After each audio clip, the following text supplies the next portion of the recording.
światła długie i mijania, odcięcie, pilot zdalnego sterowania i teoretyczny czas pracy pozwalający jechać przez całą noc. Czy to kolejny Magic Shine? Nie, to Geciron Raptor 1800.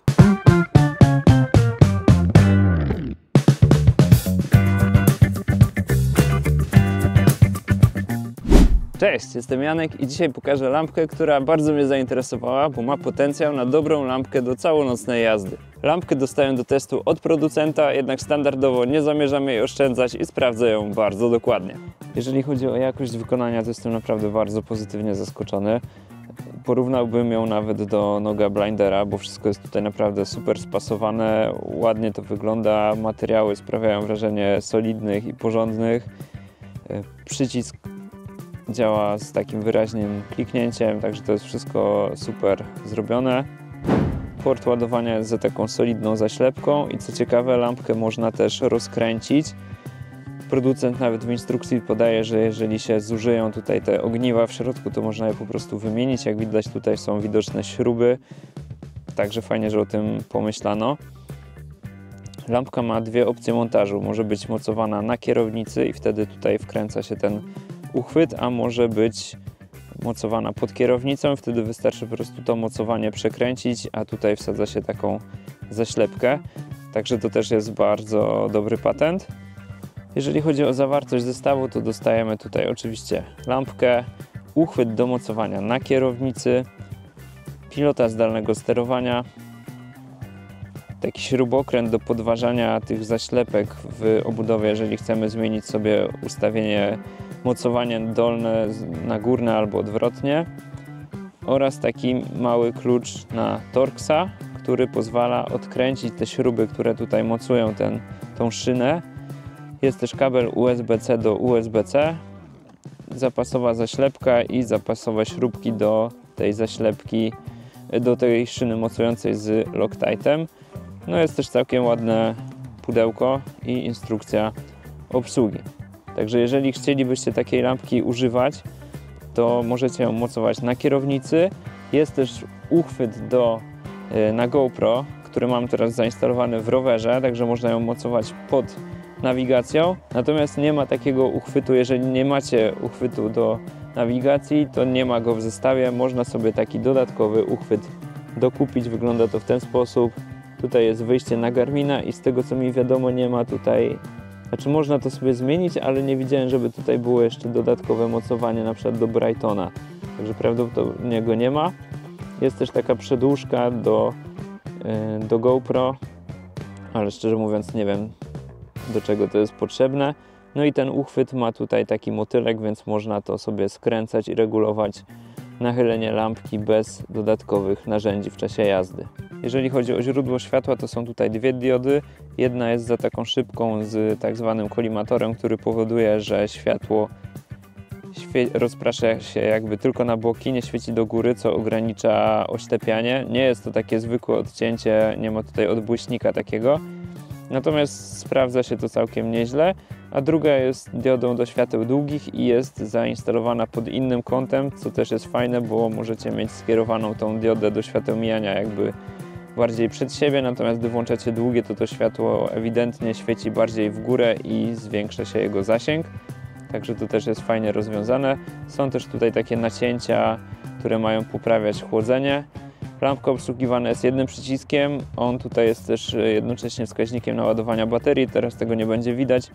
On świeci albo na niebiesko, gdy jest do 60%, albo na żółto, tak jak teraz, gdy lampka ma między 20 a 60% naładowania, poniżej 20 zaczyna świecić na czerwono. Żeby włączyć światła długie, wystarczy 2 razy kliknąć ten przycisk i jeden raz, żeby je wyłączyć. Też dodatkowo zapala się tutaj taka czerwona dioda, która sygnalizuje, że mamy włączoną pełną moc. Pilot zdalnego sterowania działa natomiast dokładnie w ten sam sposób, także też 4 są tam tryby dostępne, dwukrotne wciśnięcie włącza światła długie. Można też przejść do trybów migających, wtedy trzeba ten przycisk przytrzymać przez 2-3 sekundy. No i mamy dostępne tryby migające, jest nieregularny 600 lumenów i taki pulsujący od 100 do 50 lumenów i one są tutaj tylko 2, także fajne jest to, że ta Nie ma za dużo tych trybów i ta obsługa dzięki temu jest w miarę prosta. Oczywiście gdyby był tu drugi przycisk dedykowany do świateł długich, prawdopodobnie było to trochę łatwiejsze, tak jak w Magic Shine, natomiast tutaj tych trybów jest po prostu mniej i jest to też w miarę proste do ogarnięcia. Lampkę wpina się w dosyć bezproblemowy sposób, znaczy wystarczy ją tutaj wsunąć, wskakuje, to siedzi bardzo pewnie i nie ma z tym problemu, natomiast w górnym chwycie nie ma też problemu z żadnym luzem, natomiast ten dolny uchwyt, który też jest tutaj w zestawie, no ma tutaj bardzo duży luz roboczy i ta lampka niestety na nierównościach trochę dzwoni i podskakuje. No moim zdaniem to jest do poprawienia. Druga rzecz jest taka, że ten uchwyt tutaj tak zwany GoPro no jest jakby trochę z grubszego plastiku niż inne uchwyty, których używam. Efekt jest taki, że trzeba lampkę dosyć mocno dokręcić, żeby ona tutaj pewnie siedziała. Z tym uchwytem od Gachirona, tym opcjonalnym też do Garmina, nie ma tego problemu. Tam to siedzi znacznie lepiej. Natomiast niezależnie od uchwytu, w jakim się tą lampkę powiesi, ta szyna tutaj dolna ma luz, bo górne nie ma tego luzu wcale. Bo też to sprawdzałem, też używałem tej lampki w górnym mocowaniu, nie było problemu, natomiast tutaj ten luz jest moim zdaniem za duży i to jest trochę do poprawienia. Prawdopodobnie gdyby użyć trochę taśmy izolacyjnej, no to tego efektu by nie było. Podobnie jak w nogu, uchwyt trzeba sobie samemu trochę dopasować. Tutaj możecie też zobaczyć, jak te lampki wyglądają w takim zestawieniu obok siebie, jeżeli chodzi o wielkość. Tu jest Nock Blinder, tu jest Gachiron testowany, tu jest Lumintop Magic Shine 1700 Evo i Evo 1300. Wielkościowo myślę, że Evo 1300 i ten Gachiron są bardzo podobne, mimo że Gachiron ma dużo większą baterię. No a tamte pozostałe to już mają zupełnie inny kształt. Te dwie mają taki kształt podłużny, natomiast Evo 1700 no to jest taki po prostu taka mała bryłka kwadratowa. Zupełnie inaczej to wygląda. Lampka ma 6 trybów pracy. 400 lumenów światła mijania, w którym powinna wytrzymać 8 godzin. 800 lumenów światła mijania, w którym powinna działać przez 4 godziny. 900 lumenów światła długie, w którym powinna działać przez 4 godziny. Oraz światła długie 1800 lumenów, w którym działa przez 2 godziny. Są też dwa tryby migające, tryb nieregularny 600 lumenów, w którym powinna wytrzymać 35 godzin i tryb tak zwany oddychający czy pulsujący od 100 do 50 lumenów, w którym powinna działać przez 25 godzin. Standardowo sprawdziłem czasy działania podawane przez producenta i tutaj wszystkie tryby i moje pomiary wyświetlą Wam się teraz na ekranie, natomiast no niestety są one sporo krótsze niż producent podaje, poza trybami migającymi, bo tam rzeczywiście lampka świeci tyle, ile powinna. Natomiast tryb, ten, który najbardziej mnie interesował, czyli światła mijania 400 lumenów, powinna świecić przez 8 godzin, a z mojego testu wyszło, że świeciła przez 5 godzin i 40 minut plus około godziny było jeszcze takiej rezerwy. Wtedy lampka się przełącza w ten tryb pulsujący 100 do 50 lumenów, no ale to nie jest już dobry tryb taki, żeby z nią jechać w zupełnych ciemnościach, także niestety ten czas jest sporo krótszy.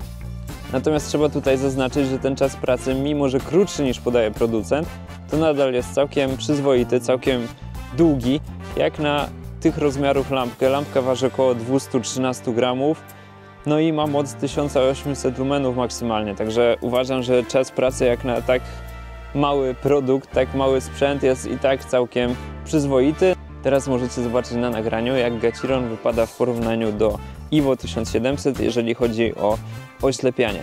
Obie lampki są ustawione tak samo, skierowane na światło kończy się na nogach statywu, na którym stoi kamera. No i widać moim zdaniem różnicę, to znaczy Gachiron oślepia trochę bardziej, więcej tego światła jest rozproszonego i więcej światła trafia w oczy potencjalnego kierowcy czy rowerzysty jadącego z naprzeciwka.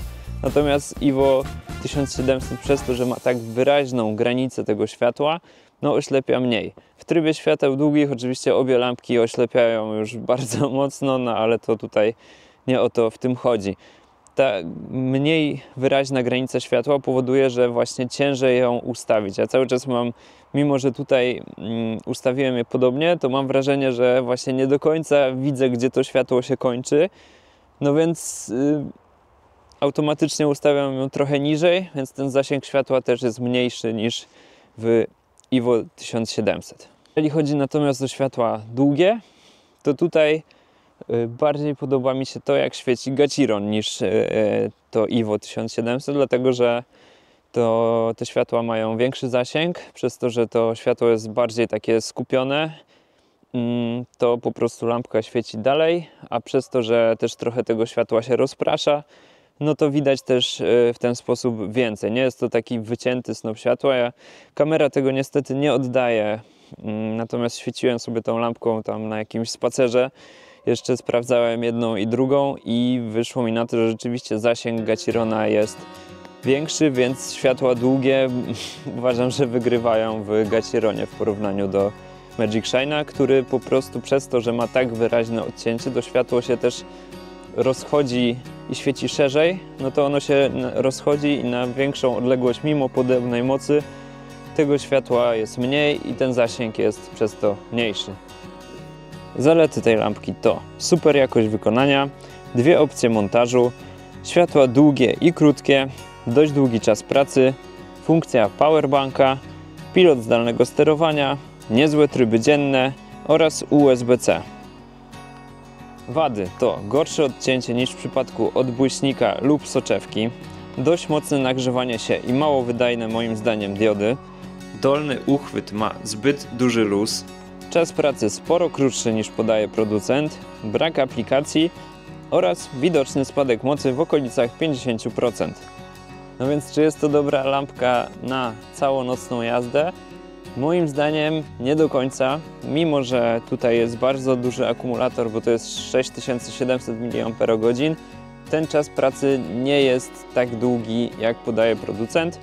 Powinno to być te 8 godzin, natomiast tutaj nie ma nawet 6, nawet jeżeli doliczy się ten tryb awaryjny, to jest powiedzmy 6,5 godziny, czyli niestety mniej. Myślałem, że ta lampka wystarczy rzeczywiście do takiej całonocnej jazdy, ale podejrzewam, że jest to wina tych diod, bo lampka dosyć mocno się nagrzewa. Nie przegrzewa się, tak jak już mi się to zdarzyło przy innych modelach, natomiast dosyć mocno się grzeje i porównywałem ją też z tym swoim Magic Shine'em, który tutaj często się pojawia. No i Magic Shine ustawiony na 400 lumenów i ten Gachiron ustawiony na 400 lumenów miały zupełnie inne temperatury. Gachiron był ciepły, wyraźnie ciepły, natomiast Magic Shine był zupełnie chłodny i w ogóle się nie nagrzewała ta lampka. Także wydaje mi się, że to jest kwestia zastosowanej diody. Ona po prostu nie jest tak wydajna. Część energii idzie po prostu jest przetwarzana na ciepło, co powoduje, że mimo dużej pojemności baterii ona nie świeci aż tak długo. Ciekawe, porównując ją też do Magic Shine'a przed Iwo 1300, no jest ogromna różnica, jeżeli chodzi właśnie o tą wydajność. Iwo 1300 ma baterię 3200 mAh, tutaj mamy 6700, czyli praktycznie 2 razy więcej, a w podobnym trybie Iwo świeci 6,5 godziny, ta świeci 5 godzin 40 minut. W Iwo to było 300 lumenów, tutaj 400, no ale jest to powiedzmy dosyć zbliżone. Także mimo dużo większej baterii ten czas pracy jest podobny, co oznacza moim zdaniem, że ta dioda tutaj niestety nie jest jakaś super. Także podsumowując, moim zdaniem nie jest to super lampka na całą nocną jazdę, no bo ona nie wystarczy Wam, jeżeli będziecie jeszcze używali świateł długich, a w ciągu dnia włączycie sobie światła migające, no ona niestety nie wystarczy na całą noc. I te 400 lumenów, szczerze mówiąc, tutaj z tej konstrukcji z tym kolimatorem to jest mniej niż 400 lumenów w lampce z odbłyśnikiem czy w lampce z odcięciem, przynajmniej tak subiektywnie patrząc. Natomiast jest to bardzo fajna lampka do jazdy w dzień, bo te tryby migające są tutaj całkiem sensowne. No może te 600 lumenów to jest trochę dużo, ale no słoneczny dzień, myślę, że można jeszcze tego używać bez ryzyka oślepiania innych. Jeżeli będzie trochę ciemniejszy dzień, będzie ponuro, można włączyć sobie ten tryb pulsujący, więc jest to bardzo fajne. I są świetne te światła długie, moim zdaniem lepsze niż w Magic Shine'ie, bo ten zasięg tych świateł jest bardzo duży, więc jeżeli ktoś używa lampki głównie do jazdy w dzień, sporadycznie jeździ po ciemku albo jeździ właśnie sporo w terenie, to myślę, że to będzie fajny sprzęt, natomiast na całą nocną jazdę, na jakieś tam ultra, no niestety tutaj ten czas pracy jest zbyt krótki. A odnosząc się jeszcze do Noga Blindera 1300, to uważam, że jest sporo lepsza, no bo mamy jednak jakiekolwiek odcięcie, mamy pilota, mamy światła długie, także w porównaniu do niego uważam, że to świetny sprzęt i myślę, że dla większości rowerzystów, którzy jeżdżą w ciągu dnia, a tylko sporadycznie jadą po ciemku, to w zupełności ta lampka wystarczy. I przy tej cenie, bo ona kosztuje niecałe 400 zł, to też zależy gdzie ją znajdziecie, no uważam, że oferuje naprawdę dużo więcej niż Nog Blinder, trochę mniej niż Magic Shine niestety, ale no też nie każdemu Magic Shine musi się podobać, także uważam, że jest to coś pomiędzy Nogiem a Magic Shine'em, Nogiem Blinderem 1300, a Magic Shine'em Evo 1300 albo Evo 1700. Ten Gachiron plasuje się gdzieś pomiędzy tymi lampkami. Standardowo chciałbym też Wam podziękować za wszystkie suby i za wszystkie lajki, bo to jest jedno kliknięcie, a ogromna pomoc dla tego kanału. Dzięki bardzo. Jeżeli ta lampka Wam się spodobała, bo ona wizualnie jest naprawdę super, mi się bardzo ten sprzęt podoba, to możecie kupić ją z moim kodem rabatowym na stronie producenta. Mam tutaj dla Was aż 20% rabatu, natomiast ten kod pozwala kupić tylko jedną lampkę na jedną osobę. Kod i link do strony producenta znajdziecie standardowo w opisie do filmu. Cześć!